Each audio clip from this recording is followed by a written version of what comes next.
Seja muito bem-vinda à nossa devocional. E hoje nós vamos conversar sobre uma história que aconteceu 850 anos antes de Cristo, com o profeta Eliseu. O profeta Eliseu morava num povoado, na beira do Rio Jordão, era uma região agrícola, e ele saía de lá para ir até o Monte Carmelo. Só que era uma esticada longa, Então ele andava 24 quilômetros até um povoado chamado Sunem, e daí de lá ele descansava e depois de descansado ele ia para Monte Carmelo, que ficava a 32 quilômetros de Sunem. Bom, então o CRAU do profeta Eliseu, onde ele descansava, repousava, se refrigerava, era Sunem. E lá tinha uma mulher chamada Sunamita, que morava em Sunem. Era uma mulher rica, de famílias de agricultores, e ela não tinha filhos. E conta-se que ela olhou para Eliseu e ela hospedou Eliseu, deu pão para Eliseu. E toda vez que Eliseu passava de lá, ela oferecia alimento para ele. Então ela disse para o marido: eu vejo que esse que passa sempre por nós é santo homem de Deus. Vamos fazer um quarto pequeno para ele, obra de pedreiro, e vamos pôr uma cama, uma mesa, uma cadeira, um candeeiro. E quando ele vier à nossa casa, ele vai ter um recanto para ele descansar. E assim se aconteceu. Um dia, vindo Eliseu para ali, retirou-se para o quarto e se deitou. Mas daí Eliseu, ele viu aquela bondade, generosidade, ele disse para o seu servo Geazi, 2 Reis 4:12, chama essa sunamita. Chamando a ele, ela se pôs diante do profeta. Este dissera ao seu moço, disse-lhe: eis que tu nos tens tratado com muita abnegação, que se possa fazer por ti? Haverá alguma coisa que se valha teu favor ao rei ou ao comandante do exército? E ela respondeu: habito no meio do meu povo. Então disse o profeta: que se há de fazer por ela? Geazi respondeu: ora, ela não tem filho e seu marido é velho. Disse Eliseu: chama-a. Chamando a ele, ela se pôs à porta. Disse-lhe o profeta: por esse tempo, daqui a 1 ano, aprazarás um filho. E ela disse: não, meu senhor, homem de Deus, não mintas a tua serva.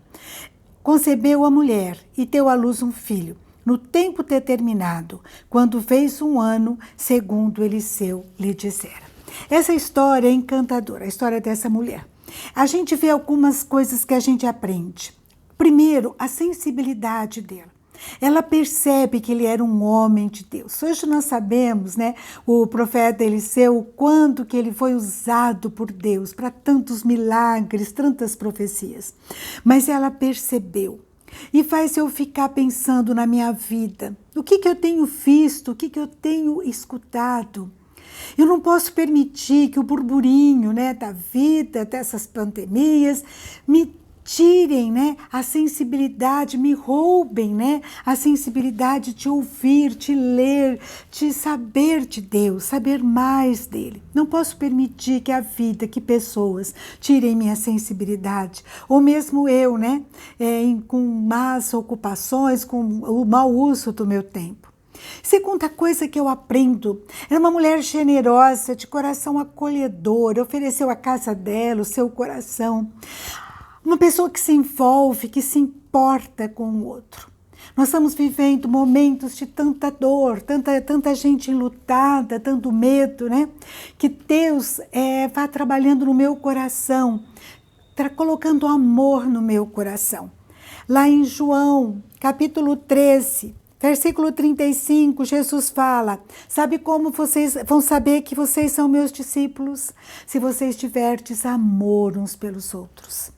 Que a gente possa realmente ser conhecido como discípulos do Senhor, por praticar um amor que só pode vir dele. Como que eu acho importante isso, A gente ser tratada por um Deus que vai transformando, o ódio, a mágoa no perdão, no amor. Esse é o nosso Deus, que vai tratando do nosso coração, vai transformando. Tem um hino que fala assim: eu venho como estou, Eu venho como estou, mas eu não posso ficar como eu cheguei. Eu tenho que ser transformada quando eu estou ao lado do meu Deus, quando eu chego na presença dele, eu tenho que me dispor, ser sensível à voz dele para ser transformada por ele, para Deus aumentar a minha fé, o meu amor, a minha disposição de servi-lo. Outra coisa que eu aprendo aqui no versículo 15, a casa era dela, o quarto ela que construiu, mas quando ela é chamada pelo profeta, ela não avança, não entra, ela fica na porta, não é uma mulher invasiva, é uma mulher discreta, que respeita a privacidade do outro. Ela não invade o espaço do profeta. Eu fico tão maravilhada sobre isso, né? Quando ela chega e ela se põe à porta. Eu acho muito lindo esse texto. Outra coisa, quando o profeta pergunta para ela, o que você quer? Ele dá um cheque em branco para ela. Você quer que eu fale com alguém a seu respeito? Você tem nos tratado com tanta abnegação. O que você quer? Ele pergunta. E ela então responde, eu habito no meio do meu povo. Eu estou satisfeita, o que mais eu posso querer? Eu estou aqui no meio do meu povo, eu tenho uma habitação, eu tenho um povo que eu amo, que me ama. Por quê? O que eu preciso? Uma mulher que valoriza os amigos, a família, valoriza o que tem. Sabe, que eu e você possamos fazer isso.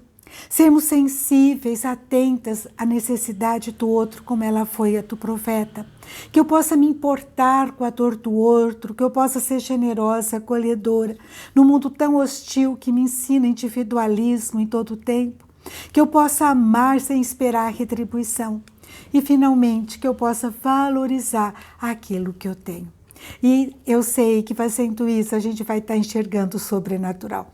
E ela enxergou o sobrenatural. Depois de um ano, ela abraça um filho, ela aconchega um filho em seus braços.